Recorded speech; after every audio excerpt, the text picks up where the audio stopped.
করবে, ভাঙড়ে হাসপাতাল করবে, স্কুল করবে? কিছু দরকার নেই, আমাদের দরকার নেই না। ভাইজানের উপরই আস্থা রাখছেন? হ্যাঁ হ্যাঁ, ভাইজানের উপরে আস্থা রাখি। আপনি? হ্যাঁ, ভাইজানই আমরা চাই।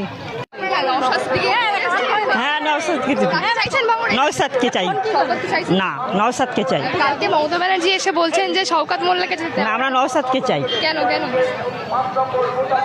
নওশাদকে মালাতে বলে দাঁড়িয়ে আছি। নওশাদকে ভালো করে- হ্যাঁ, ছগাতে মালা দিব?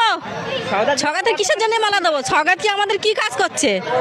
হ্যাঁ, ছগাত দূরে যাবে, যাতে তাই করবো আমরা, পরিষ্কার হয়ে যাক ভাঙড় দেখে। কালকে মমতা ব্যানার্জি এসে বলছেন শওকত মোল্লাকে যেতে। ছগা মমতার চামচাও, মমতার চামচা বলে ওই যে মমতার কথা বলছে। আপনারা ভাইজানকে চাইছেন? ভাইজানকে আমরা চাইছি। কি দরকার ভাঙড়ে আপনাদের? হ্যাঁ, পরে বুঝে নেবো কিসের দরকার। গতকালকে ভাঙড়ে এসেছেন মমতা ব্যানার্জি এবং মমতা ব্যানার্জি ভাঙড়ে পা দেওয়ার পরে তিনি বলছেন যে শওকত মোল্লার হাত শক্ত করতে এসেছি এবং যদি শওকত মোল্লার গায়ে কোনো আঁচড় লাগে তিনি তার সিকিউরিটি দিয়ে দেবেন তাকে। এই যে আপনারা ভাঙড়ে রয়েছেন, আপনারা এখন কাকে চাইবেন তাহলে? নওশাদ সিদ্দিকী নাকি শওকত মোল্লা? কাকে? আমরা নওশাদ সিদ্দিকী ভাইজানকে চাই। কেন? এখানে এয়ারপোর্টের অন্ডারগ্রাউন্ড ইস্যু আছে, অন্য অটোর যেখানে দাঁড়ালে অসুবিধা আছে, ওইখানে দাঁড়ালে ভাঙড়বাসী একদম পুরো শেষ হয়ে যাবে। এই পরিপ্রেক্ষিতে আমাদের নওশাদ সিদ্দিকী ভাইজান 1 লক্ষ ভোটে মার্জিন করে জিতবে, এবারে নিশ্চিতভাবে জিত। আপনি বললেন যে শওকত মোল্লা জিতলে ভাঙড় শেষ হয়ে যাবে, কিন্তু অন্যদিকে শওকত মোল্লাই বলছেন যে ভাঙড়ে নাকি ভাগাল করে দিয়েছে গত 5 বছরে নওশাদ সিদ্দিকী। না, কোনো ওসব ভুল ধারণা, ভুল কথা বলেছে, ওসব ভুল ভ্রান্তি বুঝিয়েছে মানুষকে। ঠিক আছে, এখানে নটরাজ জিতলে মানুষের সঙ্গে সঙ্গে শেষ হয়ে যাবে, অল্প সীমালায় শেষ হয়ে যাবে। তার পরিপ্রেক্ষিতে ভাইজান ছাড়া কোনো উপায় আমাদের নেই। ঠিক আছে, মমতা ব্যানার্জি মন্তব্য না মমতা ব্যানার্জির কী মন্তব্য বললো, তিনি করতেই পারে ভাঙড়ের বিষয়, তার বিষয়, তিনি এখন সরকার আছে।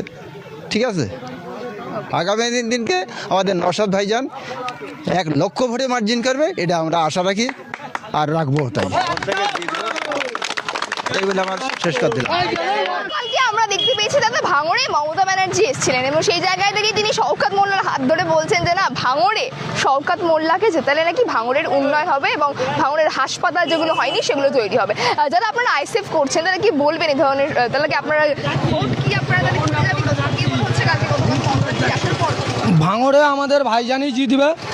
শওকত মোল্লা নামে খালি মুখে খালি বলছে, শওকত মোল্লার লোক নাই, 2-4 জন লোক আছে। ভাঙড়ে ভাইজান ছাড়াই কিছু নাই। শওকত মোল্লা ক্যানিং থেকে নিয়ে এসছে, তো ভাঙড়ে দিদি নিজেই ডেকে নিয়ে এসছে। গতকালকে মিটিংয়ে বলেছে যে আমি শওকতকে ভাঙড়ে নিয়ে এসেছি। আরও বলেছেন যে ভাঙড়ে 8টা থানা করেছি শওকতের কথায়। তো দিদি শওকত মোল্লা, দিদি নিজে বলেছে যে শওকত মোল্লা হচ্ছে নটোরিয়াস